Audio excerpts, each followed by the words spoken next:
विवेक एक बार फिर से अपने YouTube channel stock trading technique पर आपका हार्दिक स्वागत करता हूं। दोस्तों आज एक वॉलेटाइल सेशन देखने को मिला, अच्छी ओपनिंग हुई और उसके बाद हम फ्लैट हुए और एक टाइम तो हमने 150 पॉइंट तक की भी गिरावट दिखाई और क्लोजिंग हमें 100 पॉइंट नीचे मिली है।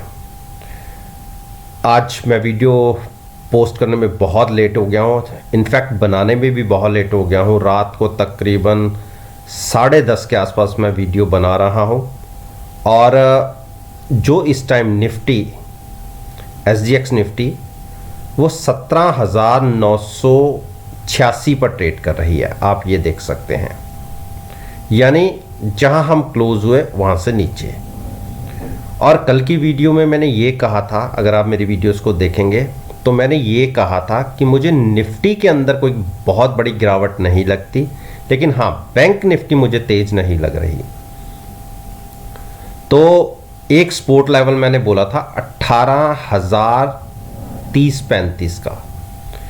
मैंने ये कहा था कि अगर गिरावट आती भी है और अगर हम नीचे गिर भी जाते हैं तो आप 18,035 के आसपास बाय कर सकते हैं, और मैंने भी आज यहीं पर बाय किया है, जबकि क्लोजिंग थोड़ी सी वीक रही है। तो क्या यहां से गिरावट आ सकती है? देखिए एक बड़ी सपोर्ट को इसने ब्रेक किया है, तो इस बात को मैं डिनाई नहीं कर सकता कि यहां से गिरावट नहीं आ सकती। लेकिन अगर कल के सेशन में हमारी ओपनिंग 18,035 के ऊपर हो गई और हमने 10-15 मिनट बिता दिए तो हमारा इमीडिएट टारगेट, ये ट्रेंड लाइन जिसको हम तोड़ के ब्रेक करके हम नीचे आए थे, 18,130 का देखने को मिल जाएगा। तो मैंने हैजिंग के साथ पोजीशन लॉन्ग की है। मैंने पुट बाय किया 18,000 की 72 रुपये में और साथ में 18,031 के ऊपर मैंने निफ्टी का फ्यूचर्स बाय किया है। मैक्सिमम रिस्क मेरा एक्सपायरी तक 70 रुपये का है ऑलमोस्ट। तो अब बात करते हैं बैंक निफ्टी की। देखिए बैंक निफ्टी जरूर वीक थी। कल के सेशन में भी मैंने कहा था कि अगर इंट्राडे के अंदर हमने 38,500 को ब्रेक किया तो गिरावट गहरा सकती है। और अगर आप मेरी पीछे की वीडियोस को देखें तो मैंने, जब हम इतना ऊपर ट्रेड करते थे, मैंने कहा था कि मुझे 37,300 के भी टारगेट दिखते हैं। और आप देखिए 37,300 से आज के लो के हिसाब से, और अगर 2 दिन पहले का लो देखें वो तो 38,100 कुछ का था। 37,300 में 800 पॉइंट का फ़र्क रह गया है। और ये बातें मैंने कब की थी? जब हम 41-42 हज़ार पर ट्रेड करते थे। मैंने कहा था मुझे एक बहुत बड़ी गिरावट बैंक निफ्टी में लगती है। तो अभी भी मैं कोई इसमें ज़्यादा बुलिश नहीं हूँ। 37,300 के टारगेट पे अभी भी मैं इंटैक्ट हूँ। आज की क्लोजिंग वीक आई है और ये भी मैं जानता हूँ कि अगर बैंक निफ्टी गिरेगी तो निफ्टी पे भी उसका इम्पैक्ट आएगा, जबकि मैं निफ्टी में बुलिश बन के बैठा हूँ। तो इस तरीके से क्या होता है कि हमारी पोजीशन, एक ये मान लीजिए, ये ऐसा कोई सिक्योर नहीं है कि एक में हम तेज़ी खेल रहे हैं एक में मंदी खेल रहे हैं, तो अगर गिरावट किसी तरफ आती भी है तो हमारा बैलेंस बना रहे, ये एक स्ट्रेटजी होती है। मैं आपको ये नहीं कह रहा कि आप दोनों ट्रेड करिए, चॉइस आपकी है कि आप किस में आप कंफर्टेबल हैं ट्रेड करने में। जैसे मैं निफ्टी को लॉन्ग करने में कंफर्टेबल हूँ और बैंक निफ्टी को शॉर्ट करने में कंफर्टेबल हूँ, आपकी चॉइस कुछ डिफरेंट हो सकती है। लेकिन रिवर्सल बैंक निफ्टी में तभी देखने को मिलेगा, एक छोटा सा देखने को मिल सकता है, अगर हम 38,500 के ऊपर ट्रेड करते हैं तो उस हिसाब से आपको 500 पॉइंट ऊपर मिल सकते हैं। लेकिन थोड़ी सी पॉसिबिलिटी नीचे की तरफ की ज़्यादा लग रही है, तो आप उस हिसाब से अपने ट्रेड को इनिशिएट कीजिएगा। इसके साथ साथ रिलायंस पे बात करते हैं। देखिए रिलायंस में आज एक फिर से सपोर्ट लेवल पर आ गया। आपको ध्यान होगा जिस दिन मुहूर्त ट्रेडिंग थी उस दिन मैंने जो रिलायंस था 2500 पर बाय किया था। अगले दिन उसमें हम नीचे भी 40 पॉइंट चले गए थे, लेकिन पुट मैंने 62 रुपीज़ में 2500 की बाय की थी। और मैंने आपसे कहा था कि जिस दिन मेरे को अपने पुट का प्रीमियम फ्यूचर से मिल जाएगा उस दिन मैं एग्जिट हो जाऊंगा फ्यूचर से। और 25,060 के आसपास में एग्जिट हुआ था, उसके बाद 2600 के भी टारगेट लगाए। लेकिन कल के दिन में अगर 25,000 के आसपास या उससे नीचे भी मिलता है तो मैं इसको लॉन्ग करूंगा फिर से एक अप मूव के लिए। तो अगर किसी कारण से 25,000 के नीचे 25,000 नहीं 2500 के नीचे बंद भी हो जाता है तो एक 2400 के टारगेट की नज़र हो सकती है। लेकिन हम अपने हाई से काफ़ी नीचे से लॉन्ग करेंगे और रिलायंस है, कोई ऐसा तो है नहीं कि इसमें कोई बहुत बड़ी गिरावट आ जाएगी और पोजीशन हमारी हैज होती है, ऐसे कोई चिंता भी नहीं है। तो मैं तो इसको बाय करूंगा 2500 पे। अगर आप बाय करना चाहते हैं तो आपके लिए एक और प्राइस मैं आपको बता देता हूं 2400 का। अगर कल हम 2500 से नीचे ट्रेडिंग शुरू करते हैं तो कहीं पर भी आप बाय कर सकते हैं। HDFC बैंक, देखिए HDFC बैंक बैंकिंग सेक्टर में मुझे थोड़ा सा अभी स्ट्रॉन्ग लग रहा है कि इसमें रिवर्सल दिख सकता है। आप उसका रीज़न क्या है मैं बताता हूँ। आप देखिए 1540 ये जो मेरी एक सपोर्ट लाइन है, इसके ऊपर ये बार बार एक दिन जरूर नीचे गया, उसके बाद इसी के बीच में ट्रेड कर रहा है। अभी ऊपर इसको दो हर्डल छोटी छोटी सी दिखेंगी 1565 और 1590, ये दो हर्डल्स हैं। ये निकलेगा तो मोमेंटम लॉन्ग साइड पर कन्वर्ट हो जाएगा। तो चॉइस आपकी है 1575 के ऊपर बाय करना चाहते हैं या यहीं पर जहां क्लोजिंग मिली है। क्लोजिंग वीक है नो डाउट। मार्केट में अगर कोई क्रैश आया, जब कोई बहुत बड़ी गिरावट आई तो उस केस में तो इस पर भी इम्पैक्ट आएगा। लेकिन हाई से स्टॉक आपको देखिए 150 पॉइंट नीचे, ऑलमोस्ट 8 to 9% नीचे मिल रहा है। और HDFC ग्रुप का स्टॉक है तो ऐसा कोई रिस्क फैक्टर नहीं होता। हाँ, रिस्क इतना होता है आपके ऑप्शन का, जो आप हैज रखेंगे अपनी पोजीशन को, उसका डिके होने के चांसेस रहते हैं। बाकी नेकेड पोजीशन तो हम बनाते भी नहीं हैं। तो चॉइस आपकी है 1575 या 1590 के ऊपर बाय करना है, या यहाँ से थोड़ा सा रिस्क कम से कम नज़रिया रखिए दिसंबर एक्सपायरी का, अगर आप लॉन्ग जाना चाहते हैं तो। अदरवाइज आप वेट कर सकते हैं।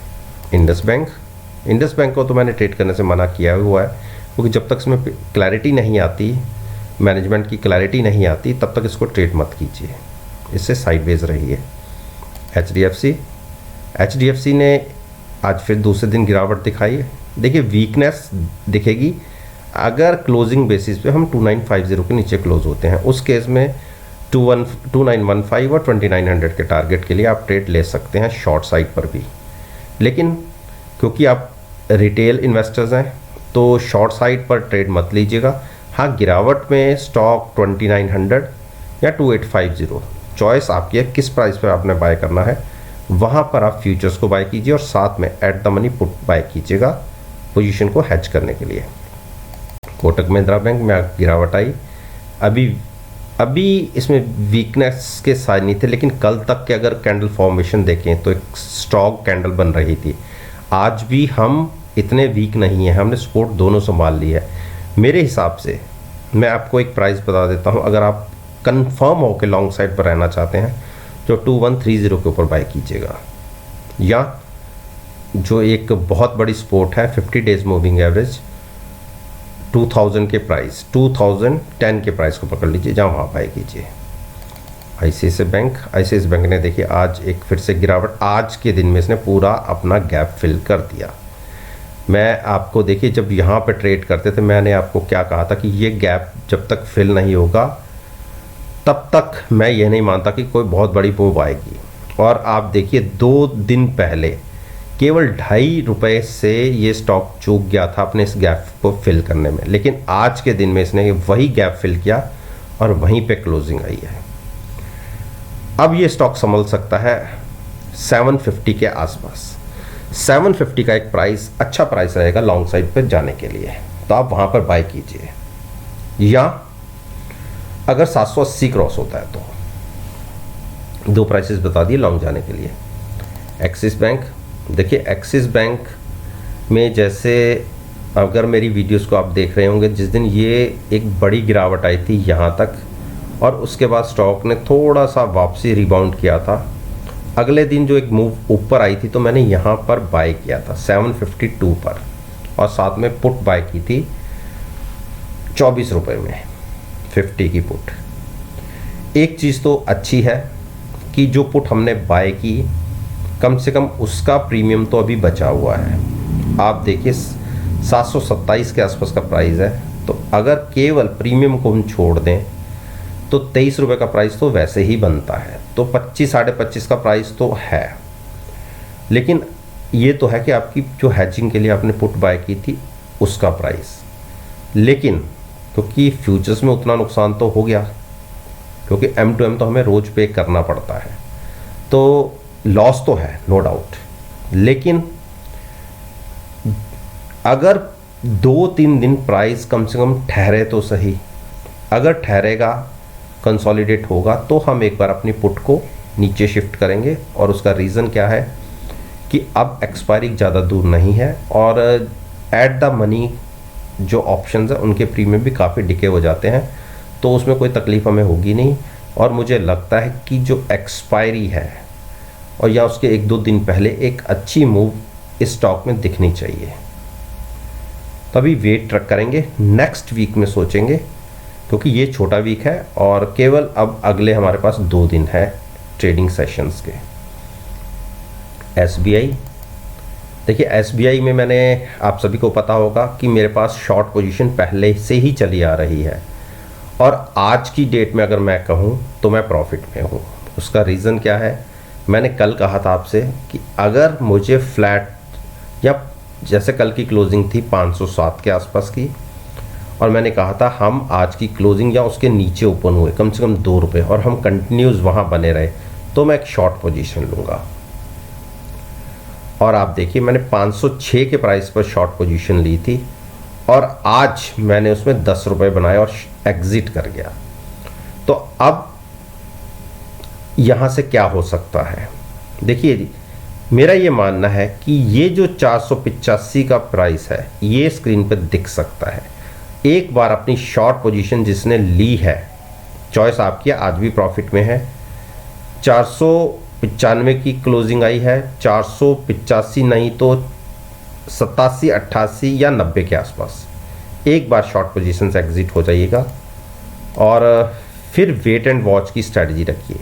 वैसे स्टॉक में वीकनेस है मेरे हिसाब से, अगर मैं अपनी बात करूं तो मुझे 485 का टारगेट भी दिखता है, लेकिन ये ना हो कि हमने जो इतना बढ़िया प्रॉफिट ऊपर से लेते हुए आ रहे हैं किसी भी मूव में ये छिन जाए हमसे, तो उतना सा आप या तो ट्रेलिंग स्टॉप लॉस कह रहा हूँ, कायदे से इस ट्रेड में प्रॉफिट है तो उस हिसाब से आप अपने ट्रेड में बने रह सकते हैं। अब बात करते हैं जिसने नई एंट्री लेनी है। देखिए नई एंट्री 485 के बाद तो और वीकनेस गहरा जाएगी, तो उस केस में स्टॉक 460 तक भी गिर सकता है। तो अभी हमारा नज़रिया केवल 485 पर है, वहाँ पर लॉन्ग लीजिए या 2-3 दिन का वेट करके कंसोलिडेशन का फेज शुरू हो, उसके बाद स्टेबिलिटी आए तो तब हम कोई ट्रेड नया इनिशिएट करें। 485 के आसपास का वो प्राइस बनेगा। तो दोस्तों ये मैंने निफ्टी इंडेक्स, बैंक निफ्टी का इंडेक्स और इन दोनों इंडेक्स के अंदर जो फाइनेंशियल सेक्टर के स्टॉक्स हैं उस पर मैंने अपना ओपिनियन आपके साथ शेयर किया है। और जैसा मैं हमेशा आपसे कहता हूं कि अगर मेरी इस वीडियो को आप नेक्स्ट ट्रेडिंग सेशन जो 17 नवंबर का होगा उसके साथ एनालाइज करेंगे, यकीन मानिएगा आपको बहुत अच्छे प्रॉफिटेबल रिजल्ट्स देखने को मिलेंगे। वीडियो अच्छी लगे तो मेरे साथ मेरे चैनल पर जुड़िए, चैनल को सब्सक्राइब कीजिए और साथ में बेल आइकन के बटन को प्रेस करना मत भूलिएगा ताकि नोटिफिकेशन टाइम से आप तक डिलीवर हो। इस बात के साथ मैं आपसे विदा लेता हूं और एक नई वीडियो के साथ फिर से आपके सामने आऊँगा। तब तक के लिए धन्यवाद। Take care and